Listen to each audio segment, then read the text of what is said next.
పాకిస్తాన్ లో బాంబులు కొట్టితే కొట్టాలా? మరి ఇతరులు ఎందుకు కొట్టలేదు? మీకు దండం పెడతా. Thank you. ఈ కార్యక్రమానికి మీరు వచ్చినటువంటి ప్రతి వారికి నేను హృదయపూర్వకంగా నమస్కారాలు చెప్తున్నాను. ఈ కార్యక్రమానికి మన పెద్దలు నాకంటే చాలా పెద్దలు, నేను చూస్తానికి పెద్దగా ఉన్నా.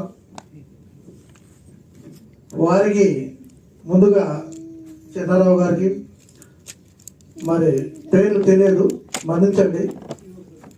మీ పక్కన కూర్చున్న వారికి, అటు పక్కన కూర్చున్న వారికి, సత్యనారాయణ గారికి, మరి సభాధ్యక్షులు గారికి, నన్ను బిడ్డను పిలిచినటువంటి నాగేశ్వరరావు గారు అనే మా తండ్రి గారు. మాకు 5-6 ఏళ్ళ నుంచి పరిచయం. ఈ స్థాయికి రావడం కారణం వారి పాదాలకు నమస్కారం చేస్తున్నాను. వారు నాకు ఎంతో గుర్తింపు తెచ్చినటువంటి వ్యక్తి నాగేశ్వరరావు గారు. అదేవిధంగా నేను 22 ఇయర్స్ నుంచి నేను జనేత్రి ఫౌండేషన్ అనేది మాది సోషల్ సర్వీస్లో నేను ఆర్ఎంపీ డాక్టర్గా ఉన్నప్పుడు 10 రూపాయల ఫీజు తోటి చేసినప్పుడు ప్రతి వారికి కూడా నేను సోషల్ సర్వీస్ చేసిన సార్.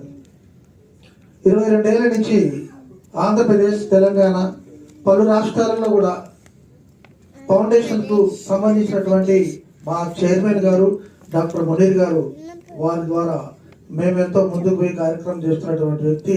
కరోనా టైంలో ఎవరు కూడా ముట్టుకోలేనటువంటి, తల్లిని ముట్టుకోలేనటువంటి కొడుకులు, వారికి తల్లిని ముట్టుకుంటే ఎక్కడ మేము చనిపోతామని చెప్పేసి వాళ్ళు ముట్టుకోకుంటుంటే మా సంస్థ నుంచి మేము బ్లౌజ్ చేసుకొని, డ్రెస్ చేసుకొని ఆ మహాతృ దేవతలకి ధర్మకర్మాలు చేసినటువంటి గొప్ప మా ఫౌండేషన్. వాళ్ళు తల్లిదండ్రులు అంటే కన్న బిడ్డలు రాలేదు, అలాంటి సేవలు ఎంతో చేసిన మేము కూడా ఈ రోజులలో ఎవరు కూడా తల్లిదండ్రులు చూసే వాళ్ళు ఎవరు కూడా లేరు. మేము ఉన్నామని చెప్పేసి మేము ముందుకు పోవడం జరిగింది. కాబట్టి నేను సింగర్గా, తబలిస్ట్గా, నేను ప్రోగ్రామ్ ఎక్కడైతే పోతానో ఢిల్లీ దాకా వస్తుంటాను, తర్వాత నేను రాజస్థాన్ దాకా వస్తుంటాను.